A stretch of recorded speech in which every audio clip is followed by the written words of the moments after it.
naipaliwanag niyo po ng maigi ang naging depensa po ni former President Duterte. Balikan po natin, ma'am, yung reklamo na inihain. Hindi pa ito kaso, reklamo pa ito. Dahil nga sa fiscal pa lang, bagsak na ang reklamo ni Franz Castro. Yes, the complaint filed by Franz Castro was against the former president were for grave threats. Allegedly, because her life was threatened by the former president. So there was fear, according to her, because of those utterances which were aired in the SMNI. So that's why they filed these grave threats against our former president. So. Tsaka ma'am, yung sinasabi niyang grave threat, narinig niya sa TV, parang nabasa ko dun sa desisyon ng fiscal na non-bearing nga yun dahil nga sa TV narinig yung banta. Tama ba yung pagkakaintindi, ma'am? Actually, she saw it, allegedly, in a Facebook and YouTube. So not actually direct from the SMNI news. So from Facebook and YouTube, and she allegedly uploaded the same. And then there were shared of those videos na nakuha sa SMNI news. So the point of the city prosecutors of Quezon City was that first and foremost, she failed to authenticate the veracity of those utterances, whether or not this really came from the SMNI original source. So we have no way of finding on whether or not na-tamper na ba or hindi, because the complainant failed to submit authenticated copy, unedited copy from the very source of the said alleged grave threats. So sa YouTube at sa Facebook lang po niya na yung pong one point na very crucial and jurisdictional po yan. Especially grave threats uttered via social media. So kailangan po ng authentication po yan. Yan po yung one point na ni-raise po ng ating Fiscal's Office of Quezon City. Ma'am, nakausap niyo na po ba si FPRRD? Ano po ang naging reaction niya nang ma-dismiss nga yung reklamo? Hindi ko pa po siya nakakausap personally. We are yet to meet by next week. Siguro by then, I will find out his reaction. But as I've said po earlier, we are very confident from the very start that these are grounded on baseless and groundless suits intended really to malign an innocent person. So we are very, very confident from the very start that we have a very, very meritorious defenses. Attorney, may gabi si Admar po ito. Ma'am, maitanong ko lang po. Admar. Opo. May gabi po. May gabi po. Ma'am,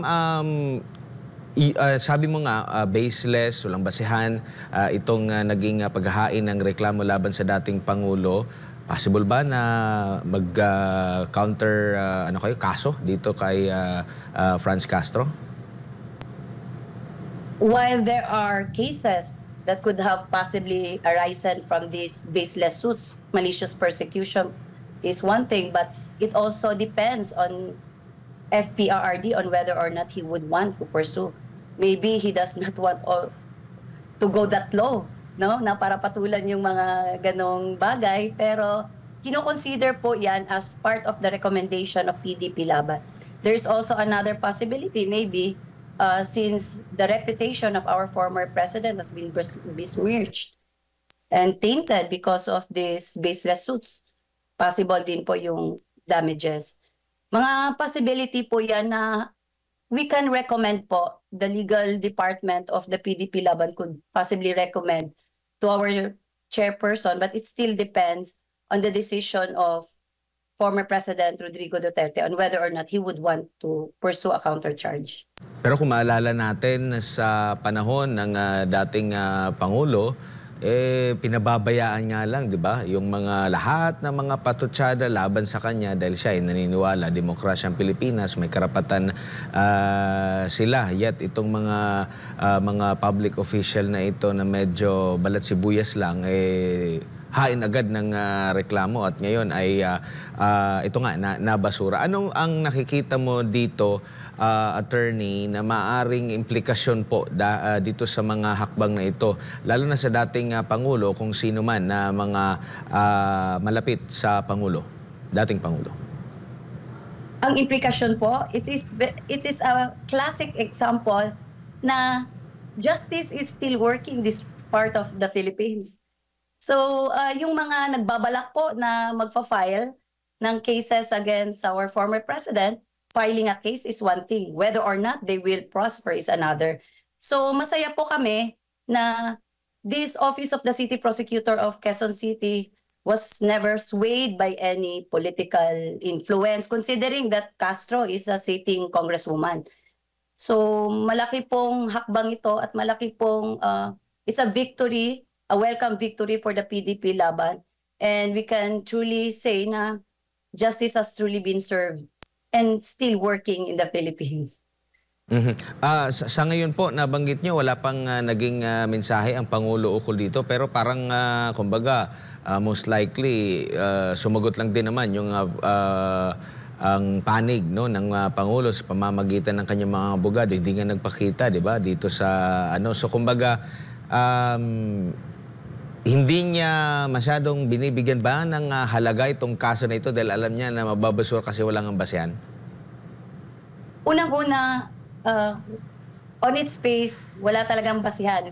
The former president, let's not forget, is a lawyer himself, has been a prosecutor for more than 11 years in Davao City. A very good prosecutor. So he knows by heart na walang patutunguhan itong complaint na ito. Pero just to recall also na yung mga sinasabi ni PRD na, come, sige, file kayo ng file sa akin. Parang he would even welcome all those critics na mag-file sa kanya dahil alam naman niya na in the end, magwawagi pa rin yung hustisya. So, balikan po natin yung sinabi po ninyo na yung panahon pa ni PRRD na hindi nga niya pinapansin po yung mga kritiko niya. How much more ngayon na naretiro na siya sa politika at nasa advanced age na din po si FPRRD. I don't think he would consider it as a value, added value in his time, yung take possible action against this complainant Castro. Opo. Ma'am, malahi lang ko og topic, ma'am. Dito lang ako kasi alam natin ang PDP laban sa panahon ni Pangulong Rodrigo Duterte, kayo ang isa sa mga nanguna rin na magkaroon ng o pagpapalit or pagbabago ng ating saligang batas po, ma'am. Dito po sa umuugong, though sinabi ng liderato ng Senado na tapos na ang tawag nito, yung People's Initiative, no? Nagkaroon na sila ng pag-uusap. Pero kayo po ba, ma'am, ay sang-ayon or ang PDP laban, may posisyon na po ba ukol dito sa People's Initiative na ito, ukol doon sa voting separately ba or voting jointly, at dito sa pagbabago ng konstitusyon sa kabuuan kung ano-ano naman yung mga dapat baguhin sa ating konstitusyon sa panig po ng PDP laban? Yan po ang magiging topic namin sa upcoming General Assembly at saka Execom na magaganap by next week. So malalaman po natin yan after January 20 kung ano po ang desisyon ng PDP laban as a whole. But in the previous, even during the time of PRRD, we really up for the development of the country, specifically on the economic provisions. Yun lang po yung nakita natin na medyo butas doon sa present 1987 Constitution. But whether or not we will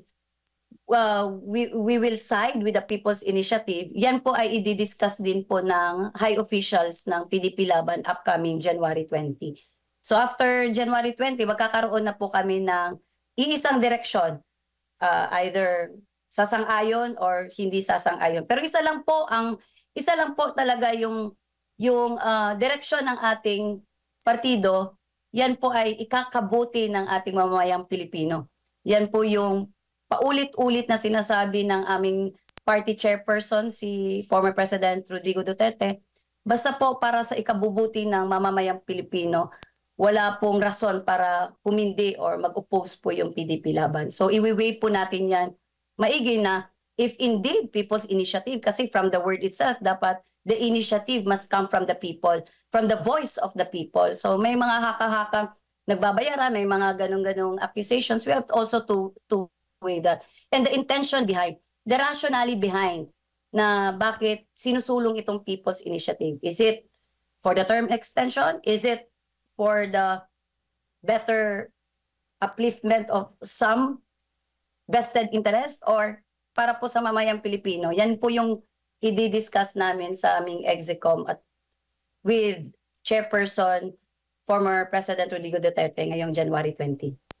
Ma'am, isa sa mga opisyal din ng PDP Laban, si Senador Robin Hood Padilla ay talagang isa sa mga nagsulong talaga. First part ng administrasyong ito, last nung pag-upo pa lang ng Pangulong Bongbong Marcos, isa siya sa mga nagsulong talaga no, para sa pagbabago ng ating konstitusyon. Yet, ay hindi ito, kumbaga, umusad. Pero ngayon, merong ipinanukala na naman sa Senado na pagbabago ng ating konstitusyon. Parang nasayang lang yung effort yun sa unang bahagi or unang taon ng kasalukuyang administrasyon.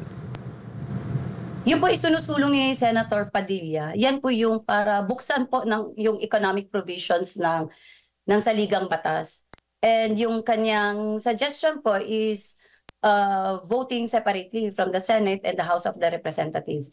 Ito po kasi is people's initiative and it will open the floodgate of possibility of reviewing the other provisions of the 1987 Constitution, one of which is possibility of extending terms of some of the politicians or maaari ding they would want to convert the current setup of the current setup from the republic to federalism or parliament.